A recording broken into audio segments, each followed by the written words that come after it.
চলুন বন্ধুরা, আজকে আমার কি বাজার এসছে সেটা আপনাদের সাথে শেয়ার করব। দেখুন, সবার আগে থানকুনি পাতা বের করে ফেললাম। আপনাদের দাদা এই থানকুনি পাতাটা ভীষণ ভালোবাসে। মানে আমার শাশুড়ি মা এই থানকুনি পাতা দিয়ে একটা মাছের ঝোল খাওয়া শিখিয়ে দিয়ে গেছে। মানে সেটা আমার বানাতেই হয়। মানে যখনই মরলা মাছ পাঠাবে, ওই থানকুনি পাতা দিয়েই তাকে ঝোলটা বানিয়ে দিতে হয়। কিন্তু খাওয়াটা খুবই উপকার, কারণ সবাই জানেন থানকুনি পাতাটা শরীরের পক্ষে কতটা উপকার।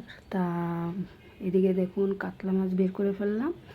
এই হলো সেই ছোট মাছ, মরলা মাছ, তারপরে শিং, মাগুর, এসব মাছ দিয়ে আমি থানকুনি পাতা দিয়ে শুক্তোর মতো বানিয়ে দিই। এটা আপনাদের সাথে আমি অনেকবারই শেয়ার করেছি।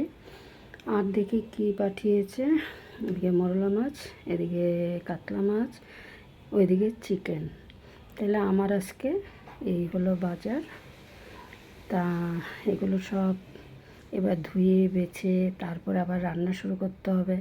সকাল হলেই মেয়েদের একটা টেনশান, কি রান্না করব। এটা মানে রোজকার একটা রুটিন।